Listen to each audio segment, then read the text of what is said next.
Salam sejahtera saudara sekalian, berjumpa dengan saya Bong Sanbun dalam acara podcast Kopastif, Kongko Pastoral Inspiratif. Tema kita kali ini adalah damai sejahtera. Nah, kita akan membahas apa itu damai sejahtera, bagaimana kita bisa mengalami damai sejahtera dalam hidup kita. Teman kongko saya adalah Ibu Grace Emilia. Selamat berjumpa, Bu. Selamat berjumpa juga. Silakan, mungkin Ibu bisa memperkenalkan diri sedikit. Iya, saya Grace Emilia. Sehari-hari saya sekarang bertugas di kelompok kerja di Pokja Formasi Spiritual di GI Hock Im Tong. Jadi ini adalah sebuah gugus tugas gitu ya, yang bertugas untuk membantu orang melakukan pembinaan dalam bidang formasi spiritual agar seseorang semakin bertumbuh menjadi semakin seperti Kristus melalui berbagai wujud pembinaan atau retreat yang sifatnya kreatif dan holistik. Tapi saya juga melayani sebagai dosen dalam bidang teologi praktika di Sekolah Tinggi Teologi Bandung. Jadi itu spiritualitas itu di rumah doa, Bu ya? Sebetulnya bisa di mana aja, tapi salah satu tempat yang bisa digunakan bisa di rumah doa, bisa di Shalom, bisa di gedung gereja, di mana aja. Oke, saudara sekalian, kita akan mulai ya bertanya kepada Ibu Grace tentang masalah damai sejahtera ya. Bu, bisa ceritakan nggak pengalaman apa ya yang damai sejahtera bersama dari Allah yang Ibu rasakan? Mengapa itu sesuatu yang begitu istimewa? Iya, bagi saya sih sebenarnya ada 3 hal utama ya. Saya itu bisa mengalami damai sejahtera kalau saya menghidupi anugerah iman bahwa saya diampuni sepenuhnya oleh Tuhan dan bahwa saya merasa diterima di hadiratnya karena saya diampuni. Jadi memang biasanya tidak ada damai sejahtera itu kalau saya tahu saya berdosa di hadapan Tuhan dan saya merasa diri tidak layak di hadapan Dia. Pada saat itu saya merasa gelisah, tidak ada damai sejahtera. Jadi faktor dosa yang pertama itu ya? Iya, betul, faktor dosa. Jadi setelah saya kemudian mengakui dosa-dosa saya di hadapan Dia dan saya menerima pengampunan itu dengan iman, maka bisa kembali ada ketenangan, ketentraman, damai sejahtera. Dan ini bukan suatu kejadian yang hanya berlangsung sekali saja, tapi memang terjadi berkali-kali dalam keseharian hidup saya karena saya adalah seorang yang berdosa sampai saya mati nanti. Jadi juga. Bukan ada satu peristiwa khusus, tidak ya? Tapi suatu yang berkontinuitas begitu. Betul. Itu yang pertama. Lalu yang kedua, saya juga bisa merasa damai sejahtera kalau saya mengampuni diri saya sendiri. Sebab saya menemukan bahwa kadang saya tidak mengampuni diri sendiri. Saya bisa marah pada diri sendiri melebihi Tuhan. Mungkin Tuhan sudah mengampuni saya, tapi saya yang kemudian marah terus pada diri saya sendiri. Jadi saya perlu belajar untuk mengasihani diri saya sendiri juga. Dan itu ada perasaan begitu Ibu bisa mengampuni diri, itu ada perasaan damai sejahtera, terasa begitu ya? Iya. Jadi saya beriman bahwa Tuhan sudah mengampuni, tapi saya juga belajar untuk forgive myself. Ya. Lalu yang ketiga, biasanya juga ini berhubungan dengan saya belajar untuk mengampuni orang lain. Karena kadang saya menemukan bahwa proses untuk mengampuni orang lain ini kadang tidak terjadi dalam sekejap mata. Ada sebuah proses. Apalagi kalau kita sudah merasa sangat terluka. Itu bisa cukup panjang tuh prosesnya. Jadi jalan menuju damai sejahtera dalam hal yang ketiga ini nggak mudah ya? Iya tuh. Kalau misalnya kita terluka tapi ya mungkin cuman sekilas, itu cepet tuh. Yang kecil-kecil gitu ya? Iya, pokoknya saya ngampuni dia udah terus lupa kan. Jadi selama proses itu jadi berat juga ya untuk mengalami damai sejahtera selama belum bisa mengampuni orang gitu. Iya tuh. Susah untuk bisa mengalami damai sejahtera yang sepenuhnya. Nah, saya mengalami suatu peristiwa di mana saya waktu itu pernah tuh terluka banget. Dalam deh lukanya. Sama orang ya? Iya dong. Sama orang pasti. Nah, saya menemukan bahwa saya saya tahu dong saya harus mau mengampuni. Ya. Jadi saya mengatakan kepada Tuhan dan kepada orang itu, saya sudah mengampuni kamu gitu ya. Tapi saya menemukan dalam prosesnya bisa ingat lagi tuh peristiwa yang menyakitkan. Dan itu marah, perasaan luka gitu. Ketika ingat muncul lagi perasaan marah, perasaan lukanya muncul lagi. Nah, dan ternyata itu jadi sebuah proses di mana ketika hal itu terjadi, saya mesti langsung minta pertolongan Tuhan. Jadi saya mesti langsung, aduh Tuhan, saya ingat lagi tuh, Tuhan ini menyakitkan sekali, Tuhan saya mau serahkan hal ini kepadamu. Tuhan tolong supaya saya bisa betul-betul melepaskannya. Dan itu terjadi ternyata berkali-kali. Karena waktu itu saya udah trauma. Karena begitu menyakitkannya itu jadi trauma. Jadi kadang-kadang tuh saya lagi naik motor. Tiba-tiba kejadian menyakitkan tuh muncul. Ya, padahal saya udah mengatakan saya mengampuni kan. Ketika itu terjadi, saya mesti langsung, Tuhan tolong, please help me. Saya melepaskan. Itu rasa langsung muncul, ada rasa damai, kelegaan atau belum? Ketika itu terjadi, pokoknya saya dengan iman, saya mau ini. Tapi itu, kemudian ketika berjalannya waktu, tiba-tiba lagi mandi nih. Kejadian itu ingat lagi di pikiran. Itu jadi kayak peperangan di pikiran. Betul. Nah, ketika itu terjadi, jadi pengen marah lagi kan. Nah, ketika itu terjadi, saya mesti kembali, Tuhan, saya mau serahkan lagi hal ini kepadamu. Tuhan, saya mau mengampuni dia, saya mau minta tolong Tuhan, supaya itu bisa lepas. Lewat lagi, kan? Itu kejadian lagi, berkali-kali itu begitu. Jadi berkali-kali saya minta Tuhan tolong. Memberikan damai sejahtera. Iya.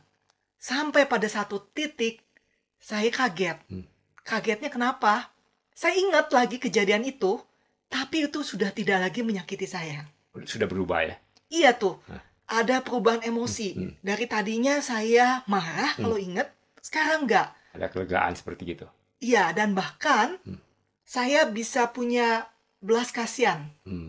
Kalau tadinya inget orang itu, wah udah pengen benci banget ya. Kesel gitu ya. Tapi sekarang enggak. Jadi ada belas kasihan kepada orang itu. Jadi ada sebuah perubahan emosi. Dan itu butuh waktu cukup bergumul lama ya? Ya itu kalau untuk kasus itu, karena waktu itu bagi saya sangat menyakitkan, butuh waktu hampir setahun. Untuk saya bisa tahu-tahu, saya juga nggak tahu waktu pastinya, tapi kurang lebih segitu. Cuman tahu-tahu udah ada perubahan emosi itu. Dan bahkan kemudian saya bisa bekerja sama lagi secara profesional dengan orang itu. Udah nggak ada hard feeling tuh istilahnya. Jadi itu bisa menjadi sesuatu yang istimewa. Itu gimana? Iya tuh, itu istimewa karena saya bisa berteman lagi dengan orang itu tanpa beban.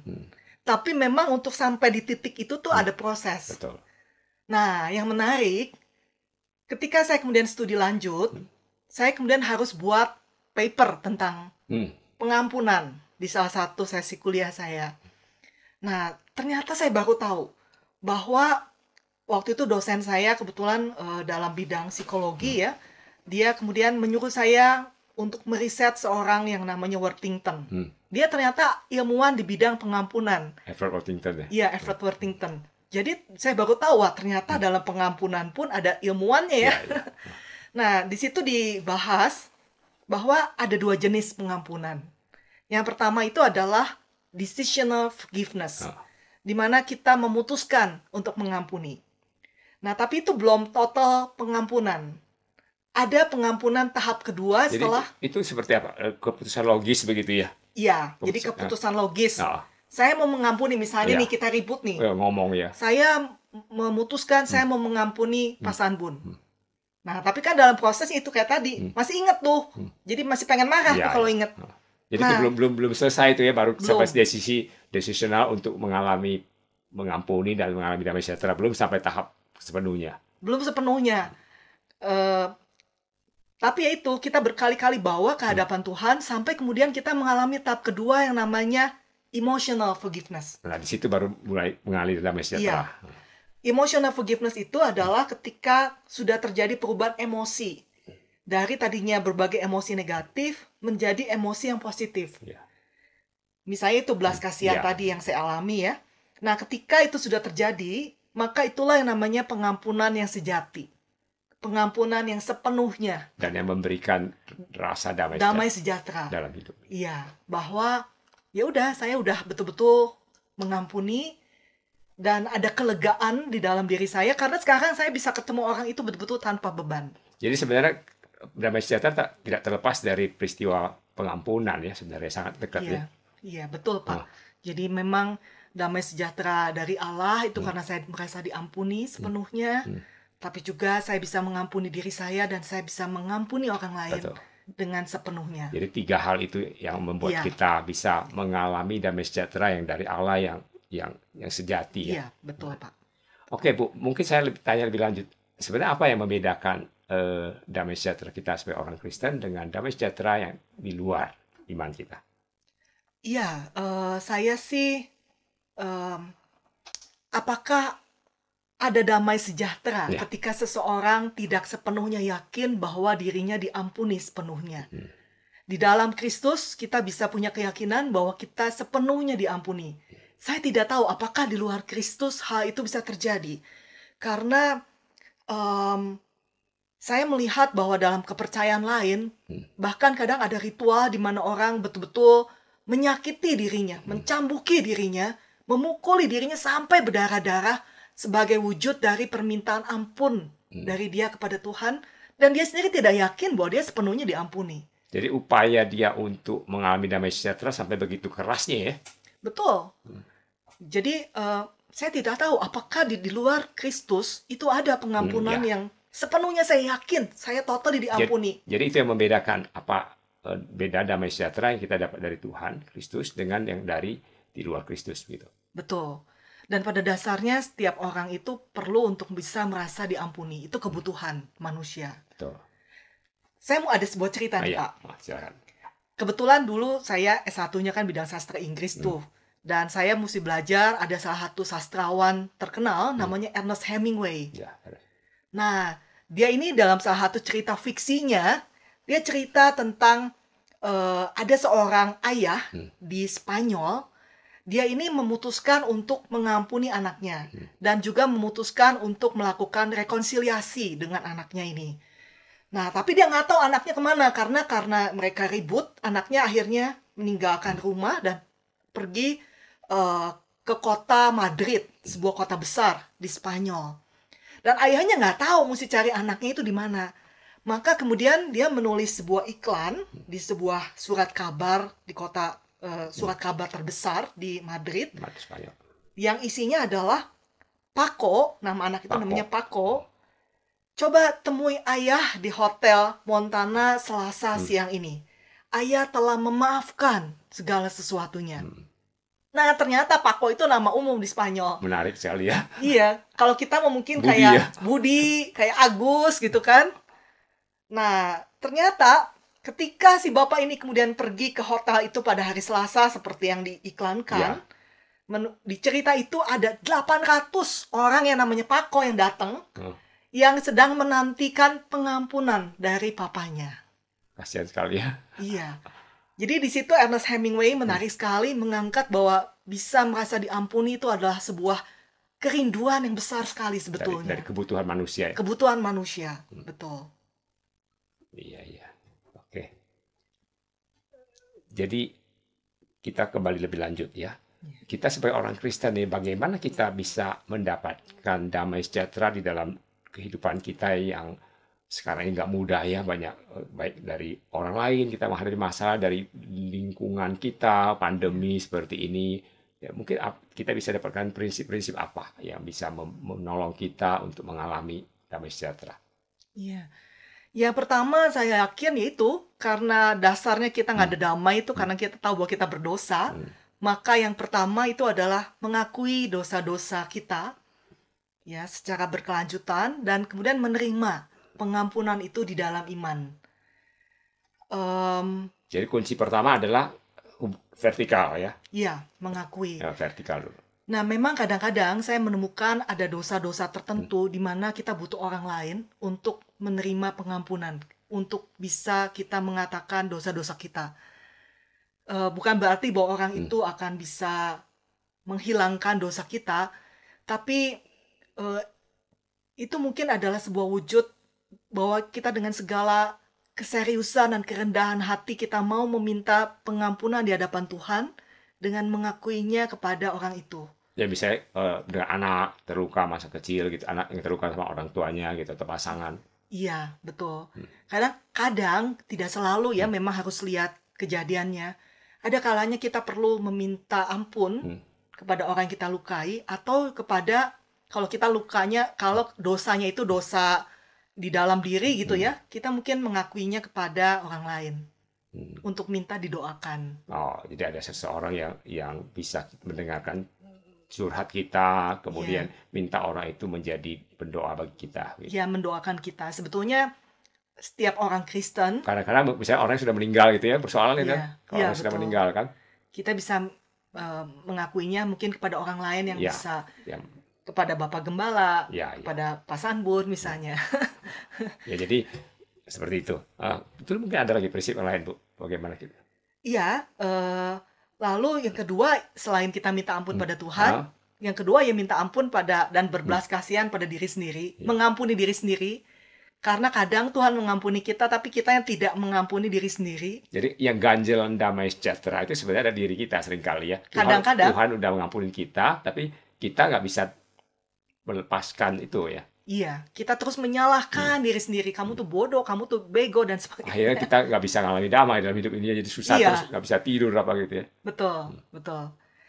Dan yang ketiga ya kita mau belajar untuk mengampuni orang yang bersalah kepada kita, walaupun kadang memang seperti yang tadi saya bahas, perlu lewat sebuah proses gitu ya. Proses yang kadang tidak mudah, tapi ya pasti bisa di dalam kasih dan anugerahnya. Itu yang pertama soal dosa, Pak. Terus? Nah, tapi juga sebetulnya salah satu yang lain yang membuat kita bisa memiliki damai sejahtera, itu adalah kalau kita bisa punya kepekaan akan kehadiran Tuhan dalam keseharian kita, dan juga bagaimana kita bergantung kepada Dia dalam setiap aspek hidup kita. Jadi pertama dulu, kepekaan terhadap kehadiran Tuhan. Iya. Selama ini saya melihat ada konsep yang salah, Pak. Jadi kadang-kadang orang itu, kalau dalam ibadah kita berdoa supaya Tuhan hadir. Kan, suka begitu kan, worship leader kan, ayo mari kita berdoa meminta kehadiran Tuhan. Betul. Nah, tapi kan sebetulnya kalau secara konsep, Tuhan itu adalah Allah yang hadir di mana-mana. Betul, betul. Jadi sebetulnya Dia hadir. Hadir ya. Maha hadir. Cuma masalahnya kita sadar atau tidak akan kehadirannya. Jadi bagi saya yang penting itu bagaimana kita melatih kepekaan akan kehadiran Dia di tempat ini misalnya. Iya. Itu yang perlu dilatih dalam sebuah proses disiplin rohani untuk melatih kepekaan akan kehadiran Tuhan.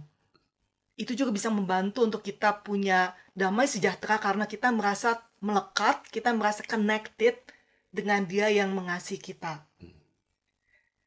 Gitu, Pak. Jadi kepekaan kita terhadap kehadiran Tuhan di dalam setiap sudut kehidupan kita, setiap waktu kehidupan kita. Iya, betul, Pak. Nah, ini saya juga masih terus belajar, masih di tahap awal sekali. Tapi saya belajar, Pak, ada dari seorang tokoh, Pak. Nah, tokoh ini dia ini sebetulnya bukan seorang yang teolog yang besar, dia berpengaruh, enggak, Pak. Dia ini seorang tukang masak, Pak. Oh, tukang masak biarawan itu ya? Iya, saya belajar dari dia terutama. Jadi ada seorang tukang masak, dia tuh sebenarnya biarawan, ya, hidupnya di abad ke-17 di Prancis, yang namanya Bruder Lawrence.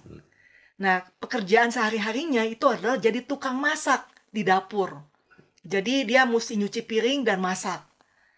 Nah, tapi yang menariknya, hidupnya si Bruder Lawrence ini sangat dipenuhi oleh kasih, sukacita, dan damai sejahtera Allah.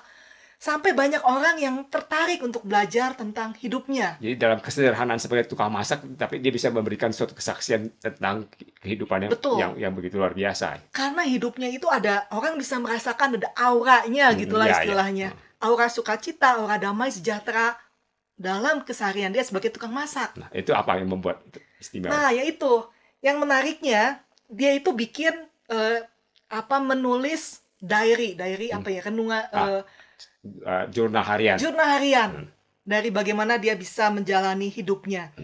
Nah, baru setelah dia meninggal, diary-nya itu, jurnalnya itu diterbitkan oleh kepala biara.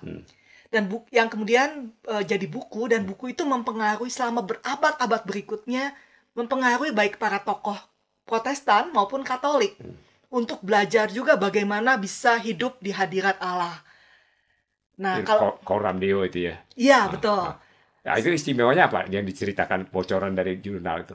Ya, yaitu dia itu si Bruder Lawrence itu dia mengembangkan percakapan dengan Allah sejak dia mulai bangun tidur, terus sampai waktu dia kerja, sampai dia mau tidur lagi, dia terus berusaha sambil dia kerja, sambil dia connected dengan Tuhan, dia bercakap-cakap dengan Jadi Tuhan. tidak ada saat di mana Tuhan kosong gitu ya? Iya, betul. Nah, bahkan ada sebuah buku anak-anak nih dari tentang Bruder Lawrence yang menarik. Di buku itu diceritakan bahwa para biarawan kan mereka mesti jam tertentu itu berdoa di chapel kan. Betul. Nah, di buku itu diceritakan Bruder Lawrence itu sambil ketawa-ketawa terus dia ngomong sama Tuhan. Tuhan, ini saya nggak, orang-orang bilang kita mesti berdoa di tempat di chapel ini. Jam ini gitu ya. Iya. Tapi kan sebetulnya Tuhan, kita udah ngobrol dari tadi kan. Nggak cuman, saya nggak mau rugi Tuhan, cuma ngobrol sekarang di chapel. Betul. Saya udah ngobrol Sepanjang denganmu hari ya. dari tadi juga udah. Jadi kita ketawa-ketawa aja ya Tuhan. Tentu aja dia melakukannya di dalam hati. Karena biarawan di tempat itu mereka menerapkan kesunyian. Silence. Tapi sebetulnya di dalam hatinya itu penuh dengan Gejolak. termasuk percakapan dengan Tuhan tadi. Ya, dan itu kemudian memancar dari aura di hidupnya. Jadi kuncinya kehidupan yang Bruder Lawrence itu seperti itu yang membuat dia mengalami damai sejahtera ya. Iya, dia bercakap-cakap dengan Tuhan. Connecting dengan Allah. Betul, connecting dengan Allah. Jadi sedikit-sedikit dia ngobrol dengan Tuhan, sedikit-sedikit dia bahas dengan Tuhan. Jadi bahkan ini saya menemukan ada sebuah doanya yang jadi terkenal sekali. Pendek, mau saya bacakan? Ya, silakan Bu. Oke. Dia ngomong seperti ini dalam salah satu doanya ya. Tuhan, dari segala pot dan panci dan barang-barang lainnya. Yang ada di dapur semua ya. Betul. Jadikanku seorang yang kudus dengan menyediakan makanan dan dengan mencuci piring-piring. Nah, itu salah satu doa dia yang terkenal. Jadi dia menyapa Allah sebagai Allah dari segala pot dan panci dan barang-barang di dapur. Jadi dalam keseharian pun dia berjumpa dengan Allah. Betul. Menarik sekali ya. Iya, bahkan tadinya dalam salah satu buku yang saya baca itu ya, dia itu sebetulnya awalnya nggak suka tugas cuci piring. Kalau masak dia seneng tuh, tapi dia nggak suka cuci piring. Makanya dia doanya gitu ya. Nah, waktu itu dia punya, kemudian waktu dia kepaksa mesti cuci piring, tiba-tiba Tuhan ingatkan dia, mencuci itu adalah pekerjaanku, mencuci dosamu. Nah, jadi ketika kamu cuci piring, kamu merefleksikan pekerjaanku, mencuci kesalahan. Nah, sejak saat itu dia jadi senang cuci piring. Karena sambil dia cuci piring, dia ingat, ini juga adalah pekerjaan Tuhanku yang kulakukan. Tuhan itu membersihkan dosa-dosaku. Jadi dia bisa mengaitkan itu.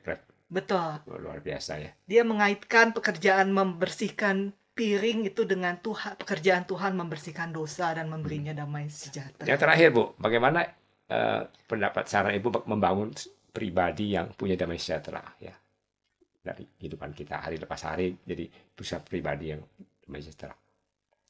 Caranya ya, langkah praktisnya yaitu dengan membangun percakapan dengan Tuhan di dalam connected ya. Iya, connected, tapi juga membangun orientasi batin di mana kita itu orientasinya adalah pada Tuhan. Dan salah satu caranya itu adalah selain cakap-cakap tadi, itu adalah dengan melakukan, Rasul Paulus kan mengatakan di 1 Tesalonika 5 ayat 17 untuk tetaplah berdoa.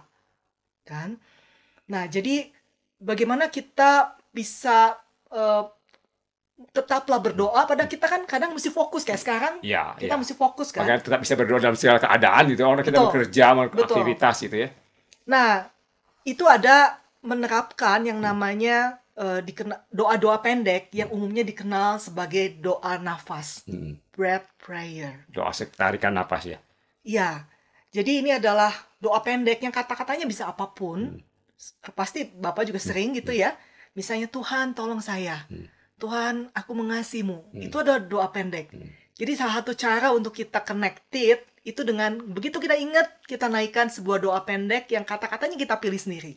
Jadi nggak usah pikirin doa tuh harus dari panjang gitu ya, tutup mata gitu ya. Nggak. No. Sambil kita nyetir, sambil kita masak, kita bisa itu.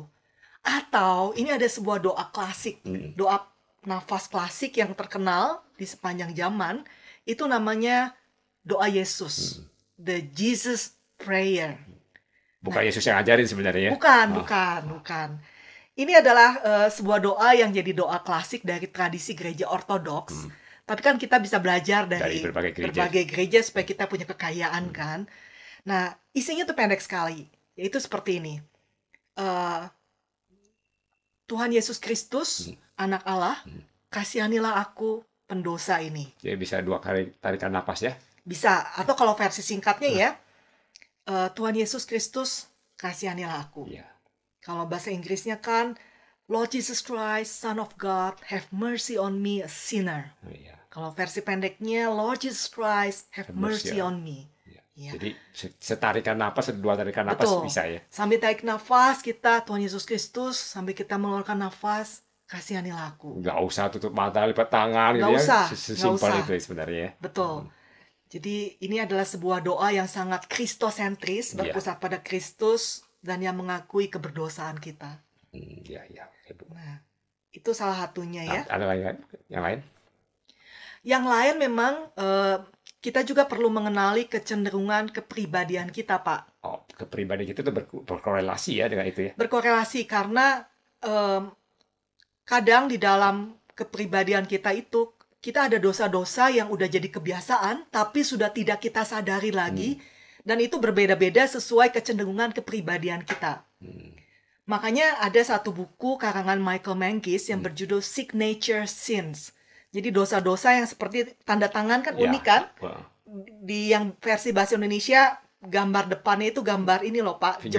Fingerprint. Sidik jari karena unik.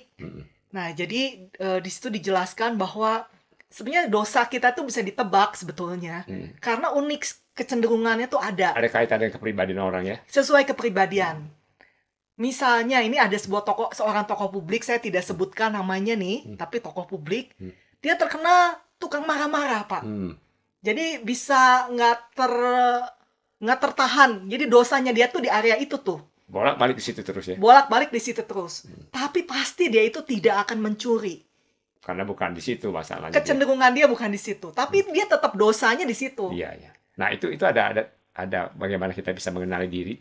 Iya, ada. Itu memang mungkin Pak Sanbun juga pernah ya membawakan kita pakai Enneagram, Pak. Iya, ada salah satu metode ya. Iya, metodenya. Jadi bagaimana kita bisa mendiagnosa kecenderungan kepribadian kita, termasuk dosa-dosa tersembunyi kita. Kecondongan kita ya. Iya, yang kadang-kadang kita sudah tidak sadari ya.